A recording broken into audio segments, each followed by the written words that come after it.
Hello, hello, everyone. Good evening or good morning, depending on where you are from. We'll get started in a couple minutes. However, before we jump on into the PowerPoint, wanted to let you know that there are a couple handouts that you may download while you are waiting. If you scroll down on the control panel, you will see that there's a option all the way towards the bottom right above chat says handouts. You will find 2 articles that you may download. We will also be including these if you happen to email and request the PowerPoint. So just in case if you are on your phone and you're not able to download those in time, don't worry, you will still have access to those. We'll give a couple more minutes and then we will jump on into the webinar. Thank you guys so much.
So we'll just wait one more minute and then get started. If any of you have just tuned in, I had announced earlier that you can download. There's a couple articles under the handout section. One is based on aging theories, and then the other one gives a little bit of some of the sciences and references that we'll be going through over in tonight's webinar. So those are under the handout section. If you are on a phone or not able to download those right now, no problem. Just email us after and we will gladly send those to you.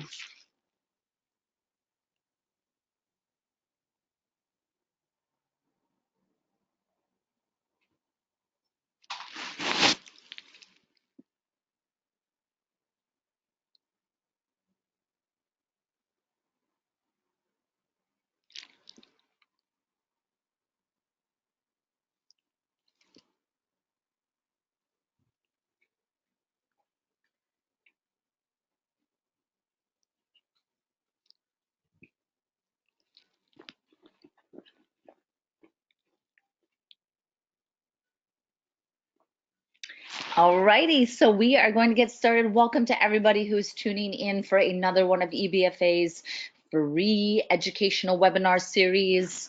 Very special thank you for taking time out of your day or your evening to spend some time with me to talk about a very interesting topic. Hopefully a topic that you have started to explore already, or if you are ready to learn all about the healing powers of the earth, you are at the right place. Before we jump on into it, a few housekeeping things is one, all of our webinars are recorded. So if you want to listen to it again or you get kicked off for any reason, please know that these are being recorded. They are all housed on our YouTube channel, which is youtube.com/EBFA Fitness. That is our YouTube channel. It also links from our website, which is on the left-hand corner, ebfaglobal.com. After we do the webinar, if you happen to have any questions or comments, you can type those in the chat box, and then we will go over those depending on the amount of time, and if there's questions, figure another 5-10 minutes on those questions if you have them.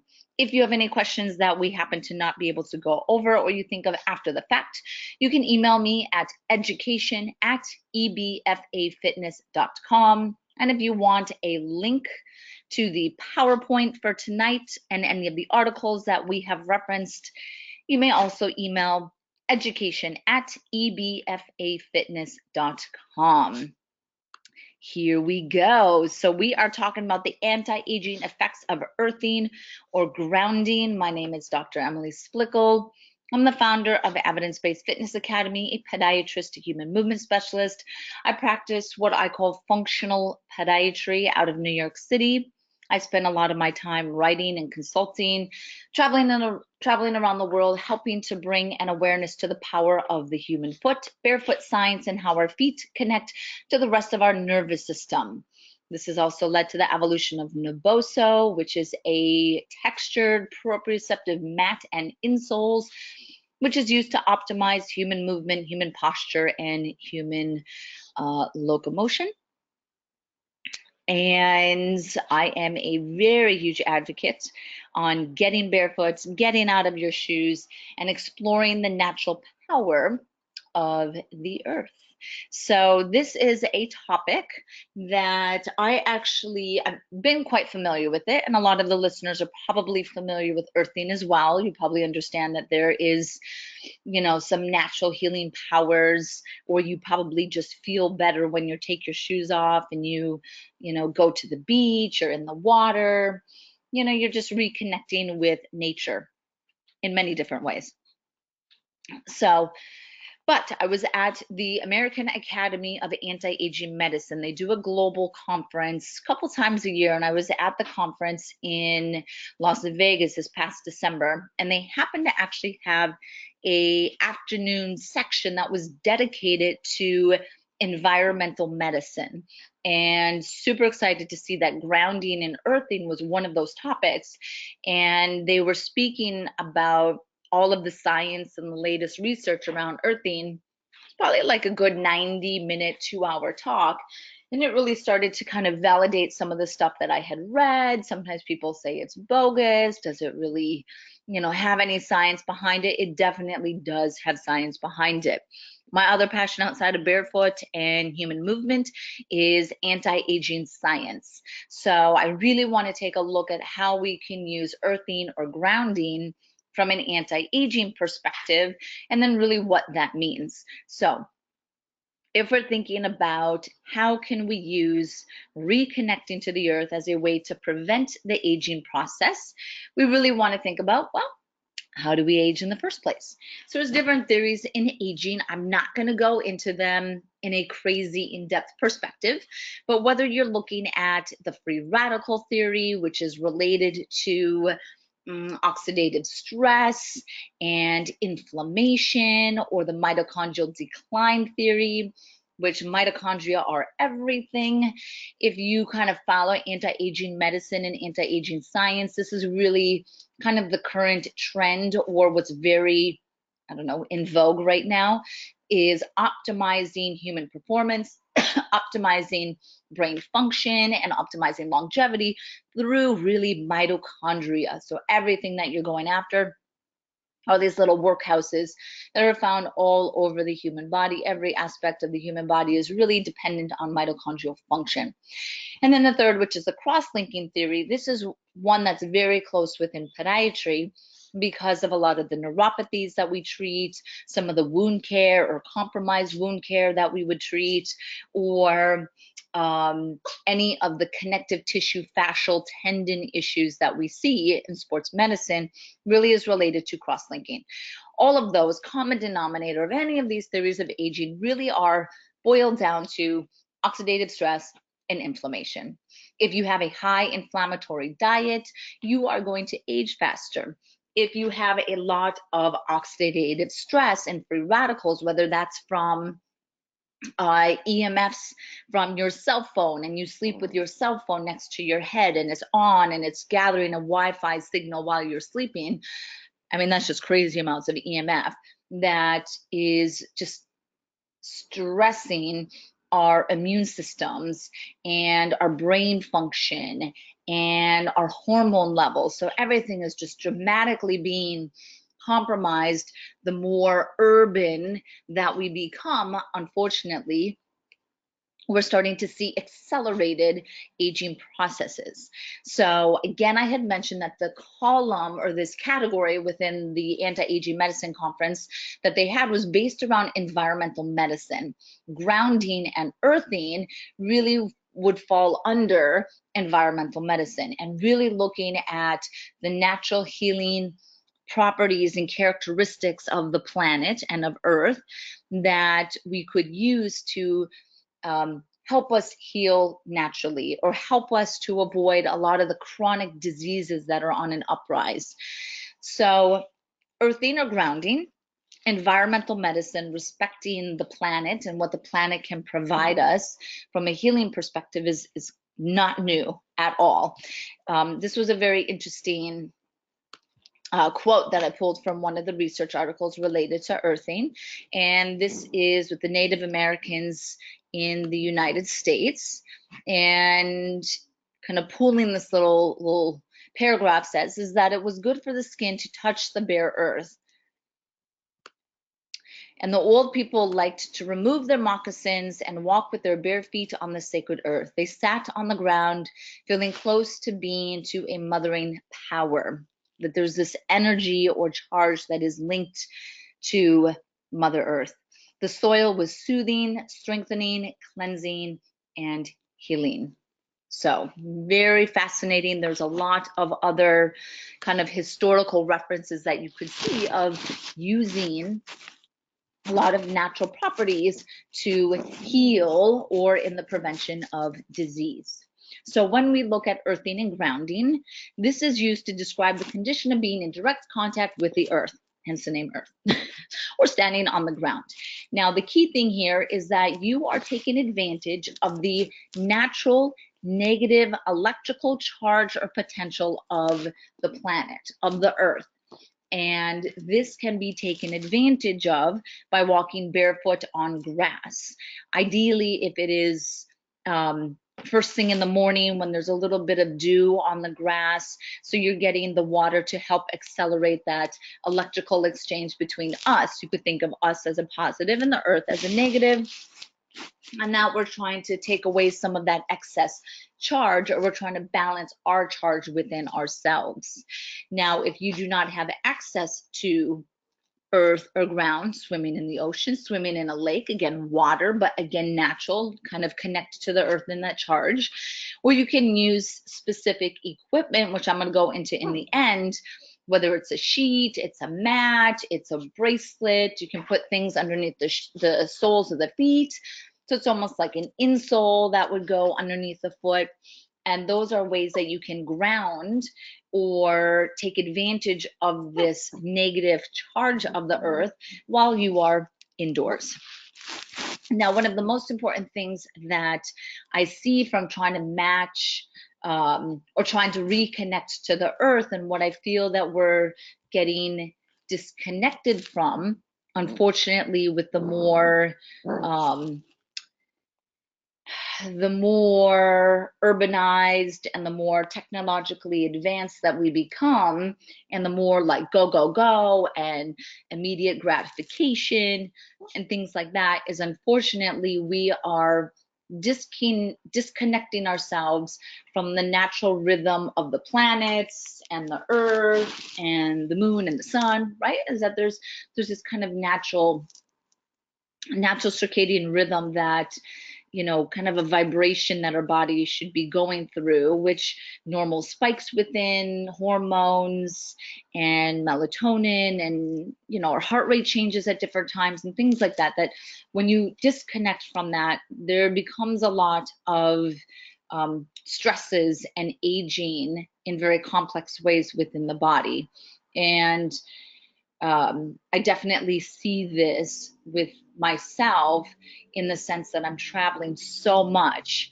And I know that sometimes there's a few posts, no names to be mentioned, about not having jet lag, like jet lag doesn't exist. But even though you may not perceive the sensation of jet lag, when you're crossing so many time zones, you're still inherently messing up the circadian rhythm of you. And there's ways to kind of hack that, But the more that you keep crossing time zones, especially the way that some of the educators and myself are traveling, is that, I mean, it's inherently aging me on such a fast rate because of how much I'm traveling in all the time zones that I'm crossing. And then airplanes in themselves is just like a massive radiation box. So, you know, what are ways that we can kind of disconnect from the advances within technology to feed and optimize natural healing? So want to go back to this, this is another aspect of it, which is really important. And this has to do with electricity, or a electrical charge within ourselves, and that a lot of the communication that exists between cells within our body are actually electrical. And this is called piezoelectric communication. Now, not to make it too confusing, but these piezoelectric communications that exist within our body and between cells is extremely fast. So if we want to go back to how we look at human movement and optimizing human movement, is a lot of the communication that goes on within our body to optimize that very fast communication between cells and fascia and, you know, anticipatory stimulation and all the other things that I speak about. It's happening so fast that to optimize it, it has to be based around this piezoelectric, which happens to be associated with water. So another aspect of optimizing human performance or movement, however you're focused, and how you can integrate the benefits of grounding and earthing, is that your fascia and your connective tissue has to stay hydrated. And when we start to lose some of that hydration within our connective tissue and within our body, and each of the cells that is full of water starts to kind of lose some of that hydration, it actually slows the piezoelectric communication, which is associated with all types of aging and disease and compromised immune function, etc. So grounding and earthing also helps to optimize the way that water crosses these cell membranes to allow the optimal charge to allow piezoelectric communication. Whew, I hope that was not confusing. Okay, so we're going on. So when it comes to grounding, which is us connecting to the earth to optimize this charge, this negative charge, and really to balance our charges within ourselves, is there's certain surfaces that are better for grounding, and then there's certain surfaces or materials that will actually block grounding.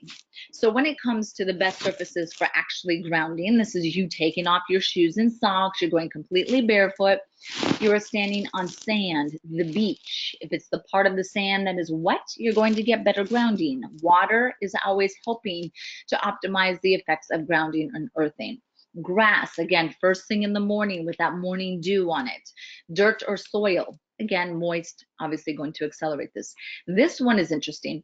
Concrete. So the way that I ground, just because I'm in a little bit of an urban jungle gym, unfortunately, fortunately, I don't know how you look at it, is on concrete. So I will take my shoes off when I'm waiting for the traffic light, and it's amazing how immediately I feel an effect. If I'm starting to feel like a little bit of like a stiff lower back and like my feet are so tired just because I'm standing and running around the city all day, and then I take my shoes off and I stand on the bare concrete waiting for the light, I feel an immediate change and shift within the energy of my body. I apologize for my dog.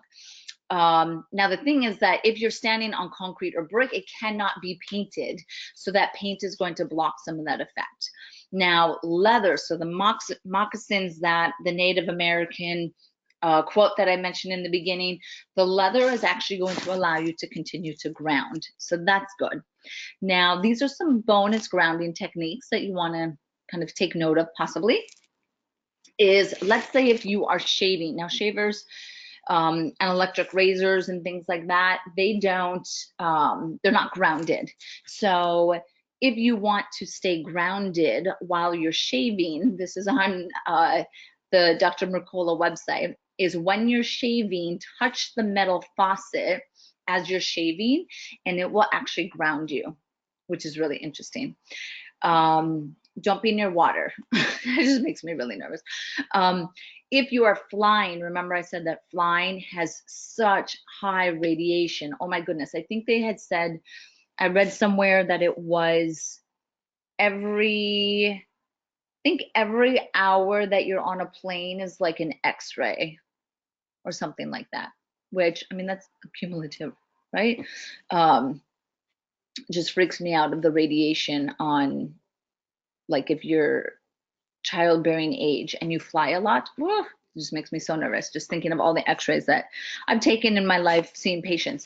So if you're flying and you want to stay grounded, is you take off your shoes and your socks, so you have your bare feet, and then put it on the metal at the base of the seat in the person in front of you. So then you'll actually stay grounded throughout the flight. Super cool idea. I'm going to try that on my next flight, which I'm actually taking tomorrow morning. So there you go. Now, these are surfaces that do not ground: carpet, wood, vinyl, rubber, plastic, EVA. Most of the shoes that we wear, unfortunately, do not ground us. So they're creating a disconnect, and they're actually keeping a slightly different charge within our body versus what is on the earth. So you actually kind of, if you look at pictures of it, and if you are grounded, you actually get this like an umbrella field that is protecting you from an electrical perspective, right? And then if you have shoes on, instead of being protected by that electrical field, you are the electrical field. Like, your body within is the electrical field. So staying grounded, obviously very important. Okay, so this is today's reality, right? Unfortunately, most people are not in direct contact with the earth. If they're wearing shoes constantly and they're stressed out and they're always on their phone and they're in these bright, office building lights, and then they go home to their high-rise apartment that has wood floors or carpet, and they walk around, right? So you could start to see that most people, those of us who are listening, are probably the exception to this because you have an interest in this. But unfortunately, most people are very much disconnected from the natural healing electrical charge of the planet. And this is starting to create a very massive accumulative epidemic on an aging inflammatory oxidative stress process. Now, this was also interesting, is that elevation has a huge effect on health as well. Again, in an urban setting. So let's say if you are in a high-rise apartment and you live on the 20th floor, you are 20 floors up, disconnected from the earth, right? So the higher you go, the more disconnected you are, and the more electrical charge you are actually experiencing, which is crazy. So I'm just going to read this here. So for every meter you are above the ground, 300 volts of charge will build up in your body. If you are in a second-story home, your charge would be 1,000 volts on average. And this increased charge may increase your risk of health problems. Fascinating. So if you are on the 20th floor, imagine your charge. That is another reason why I need to keep all of my apartments, for as long as I live in an urban setting, low. Okay, so this one here is 2009 study, 40% increase in stroke in people who lived in multi-story homes, which was, again, you could just start to say there was a disconnect from the earth, from the ground. Super cool. Just another way that you can start looking at this and really seeing some of the power between the earth and us creating these chronic disconnect that unfortunately we are seeing in today's society.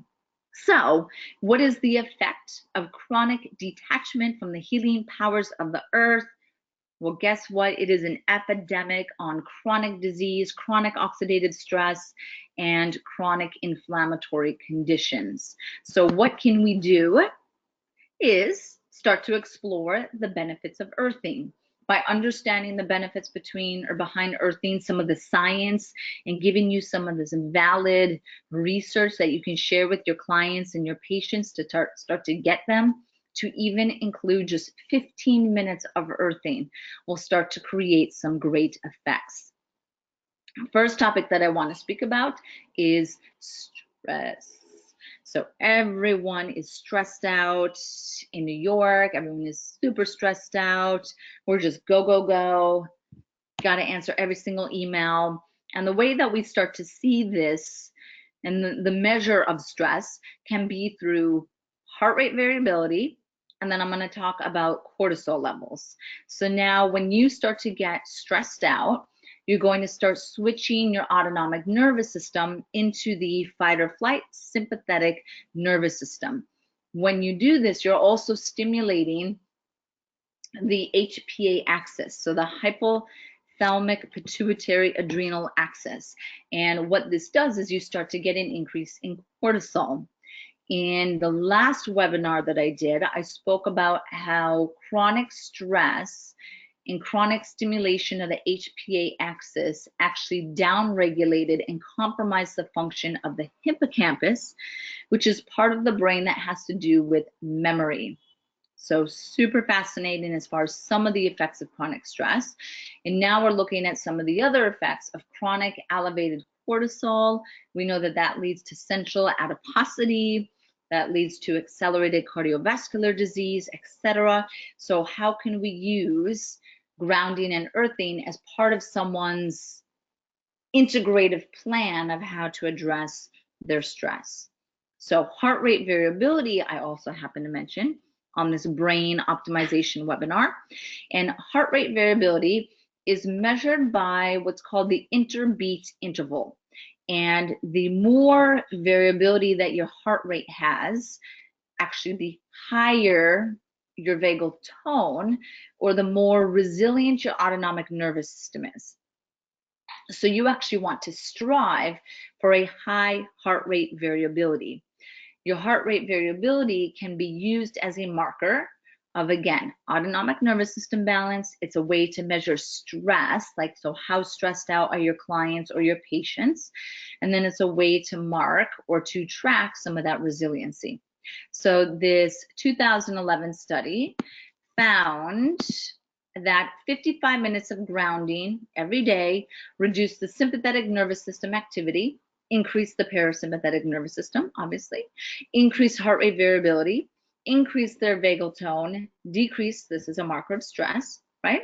This translated to reduced cardiovascular stress and associated risk factors. So that is excellent. This is a way, I work with a lot of athletes, and an aspect of endurance athletes is overtraining. So if you're trying to help your endurance athletes avoid overtraining and how that affects stress, that's a form of stress, right? You would measure their heart rate variability.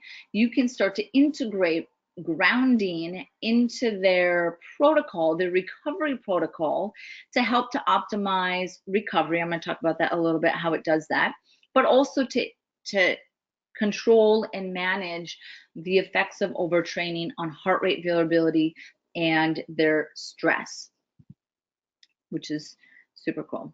All right, so now cortisol. This is the other way that we can measure stress. So I just mentioned HPA axis, chronic HPA axis stimulation. And really that's marked by cortisol. So there's chronic elevation in cortisol. Probably many of your clients have elevated levels of cortisol. 2012 study by Chevalier again. He did quite a few of these studies, which is quite interesting when you look at the research. Found that 6 weeks of grounding at night reduced cortisol levels back to baseline. Another aspect is 2004 study found that grounding while sleeping reduced nighttime cortisol secretion and normalized circadian cortisol release. So this is one of the biggest things, that when you start looking at earthing, and why I wanted to mention the thing about the circadian rhythm, is that you're trying to get back into the natural rhythm of the earth and the planets and the sun and the moon and the way that the earth is rotating, right? That there's a rhythm to earth, to energy, right? There's an energy and a vibration and a flow, and you want to be matching that. You want to stay connected to that, because there's a natural, you know, we came from the same energy of the earth, not to get too deep over here, but you want to match that rhythm. So by disconnecting, you start to lose that natural circadian rhythm and all the hormones. So this is really exciting to see this as well. What this will also translate into is this. So if you have trouble sleeping with a grounded blanket, or sleeping while integrating grounding into your lifestyle, is going to also help to improve your quality of sleep. The more sleep you get, the more you're going to recover your brain, you recover your body, you get into this natural rhythm of melatonin, your quality of life, your stress, your mood, your anxiety, depression. I mean, sleep is just like massive. If you don't get sleep, you are just aging so much faster, bottom line. So improve sleep. So this study, Ashmin, demonstrated that melatonin increased an average of 66% after sleeping grounded for 6 weeks. Awesome. Another study, Chevalier here and his research studies, found that sleeping grounded was actually one of the first interventions discovered that speeds the recovery from pain after delayed onset muscle soreness. So Chevalier found that reduced inflammation and creatine kinase after grounding for those who are experiencing DOMS. Super, super cool stuff on improved sleep, reduced inflammation, improved immune function, enhanced melatonin, decreased cortisol, or you're matching the rhythm of the cortisol to the planet. I am sold on earthing. I hope you guys are as well. This is one that's really close to podiatry and appropriate with podiatry. This has to do with circulation, but this is important for everyone. So the benefit of circulation with earthing, key thing here is that it's actually going to reduce what's called blood viscosity. I'm going to do this so that you guys don't read the thing. So blood viscosity. So by grounding and earthing, remember I said it had to do with the electrical and the water, and it kind of changes the water balance within the body. That's going to translate also into your circulatory system.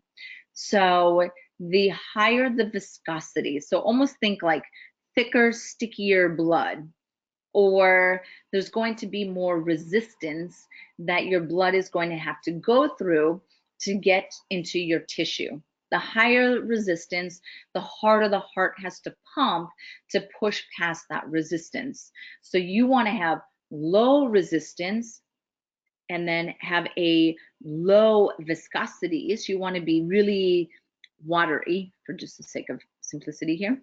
And then the easier it is to get the blood to where it needs to go, the more you're going to get what's called perfusion. So tissue perfusion, skin perfusion. So the skin perfusion is also good. So an area where they've actually done quite a few studies is with healing wounds. If you want, just shoot me an email, education@ebfafitness.com. I'll send you some of the research studies where they actually showed an integrated grounding as part of wound healing programs and protocols, which again, that would be huge. So much with diabetic wounds. Diabetes is total inflammation and glycation and crosslinks. And then their perfusion is compromised because of all of the above that I mentioned. That healing wounds is one of the biggest concerns with diabetes. So they actually saw accelerated wound healing because of enhanced perfusion with grounding. Awesome.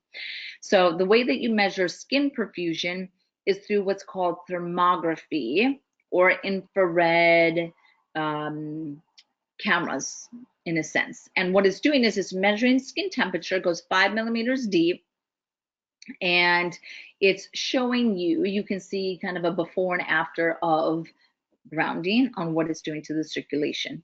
Now, this is interesting. Skin is regulated primarily by the hypothalamus, by the brain, autonomic nervous system, sympathetic nervous system. So it's also a way to measure vagal tone and stress. So if you're noticing compromised skin perfusion, or you actually didn't think about this, compromised skin perfusion or circulation to the skin is someone who's chronically stressed out and in a fight or flight state. They're actually going to age faster also from their skin. Or from a wound care perspective, they're not going to heal wounds as well because it actually compromises the skin perfusion. Hugely applicable and interesting. So this is the way that it would actually show up. So these are the thermography. And what you can see is, so here there's obviously the rest of the toes are not down here, right? So this is after 1 hour of grounding. You can actually see that the circulation went down all the way into the tips of the toes. Now that's pretty far from the heart, so you do need some good perfusion to get all the way down here. But especially in like our patients that have wounds in the toes, you have to have awesome circulation, good perfusion. Grounding would be awesome for these people here. This is another one. Now what this is showing that I want you to take note of is, look here. Do you see how the dark, the red, is going to be the higher perfusion? This is actually showing and associating some of the enhanced lymphatic function. So if you're not familiar with the lymphatic system and the lymphatic function, this is also optimal to healing and recovery as well. If you're familiar with Dr. Perry Nicholson of Stop Chasing Pain, he's actually speaking at the Barefoot Strong Summit in New York City, September 22, 23, on the lymphatic system. So please do save those dates, check it out as well, and come learn more from him about perfusion. So some of the other benefits, these are additional benefits. Improved immune function, accelerated wound healing, improved mood and well-being, and improved thyroid function. There are huge benefits. I hope just in that few little research studies that we had referenced that you guys have seen enough, heard enough, that you're ready to integrate grounding into your lifestyle, start recommending it to your clients, and kind of really now going into the last section that we want to go into, which is about how do we ground. So we can ground the easiest way, earthing grounding, if you like calling it earthing instead, you absolutely can, is to get your shoes off, get barefoot, and get on the ground. Here, I love this picture because it has the water and the rain with it, totally accelerating that grounding and earthing.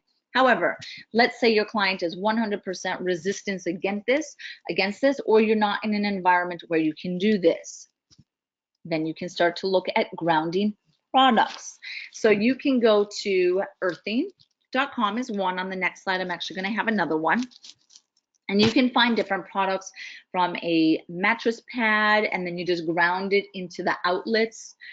If you have an outlet in your home, I know every country is a little bit different on how the outlets look, but the grounded outlets, you'll know what it is. In the US, it's the third prong on the bottom. That's grounding it. I honestly don't know actually if in other countries you have a grounded outlet. If you do, and you just want to type it in, just let me know because I'm curious as well. Just type it in the chat like, yes, in Australia we have grounded outlets. I don't know. I should know because I travel all the time.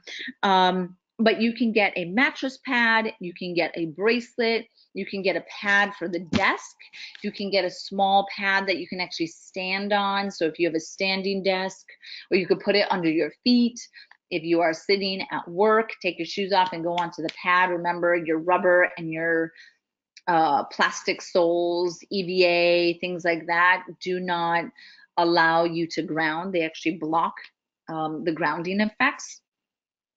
I actually have a blanket that it's a FIR, so it's a far infrared blanket, and I met them when I was at the NFL Combine, and the blanket grounds just like the mattress is, and it's absolutely amazing. I sleep with it every night. What I would say is the baseline, and what the recommendations when you start looking at the research is ideally from a health benefit perspective, is if you live in a high-rise apartment, especially the higher that you live up, or if you are in an urban environment and you have lots of Wi-Fi routers in your vicinity, thinking like apartment complexes, you are just completely surrounded by EMFs and the radiation that comes off of that. I would say 100% you want to sleep with a grounding mattress or grounding pad. Or you could get the blanket. I actually don't know the difference in efficacy between the mattress and the blankets. And then same thing at your office. If you are working with a computer and around anything that puts off EMF, such as Wi-Fi boxes and routers, you would want to be mindful of that. If you happen to live not in an urban setting or not in a high-rise building, and you are able to be on the earth for 15 minutes every day, I would recommend that. If you still ground with grounding products, I would still recommend doing the actual earthing barefoot on the earth 15 minutes a day if you can, just because I think there's a lot of natural energy that you get, not just the electrical grounding aspect, but just other properties that are so important by being outside. Sunlight, vitamin D, fresh air, stuff like that. So if you want to learn more information, please check out these 3 websites: barefootgrounding.com, grounded.com, and earthing.com. If you guys have any questions, you may of course type those in. If any of you are currently grounding and earthing and make it part of your lifestyle or have any stories related to it, please type those in and share those as well. Or you can, of course, email me and share some of that information. And then if you don't mind me sharing it with our network, and just start building an awareness in those populations that might not be well informed or open to the idea of earthing or grounding. Usually when I mention it to my patients, they're quite surprised on what it is. And also surprising is that when I mention it in a lot of my workshops, a really small % of people actually understand what it is and what's happening. You know, and it's really interesting. I would say the most powerful aspect of it, from my perspective of where I'm interested on it, has to do with the circadian rhythm part. And partly because I'm just flying so much, and then really what's happening because of all the airplanes and the radiation. So to me, grounding is really important within my own personal health and well-being, and how I look at anti-aging for myself. As you guys think of any questions that you might have, I want to mention real quick, our Barefoot Strong Summit is our 4th annual one. It is in New York City, and we have an amazing lineup of educators and presenters. Also on September 21st, which is the pre-conference Friday, we are doing a foot cadaver lab. So this will be an intrinsic foot function cadaver lab, which will be at the Podiatry School in New York City.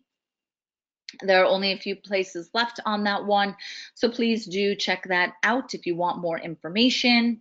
If you want the PowerPoint handout or any of the research articles that we referenced, you may email us at education@ebfafitness.com. If there are no questions, then everyone have an amazing day. Don't forget to take off your shoes and stay connected, get grounded, and I will hopefully see you guys on another EBFA webinar. Take care.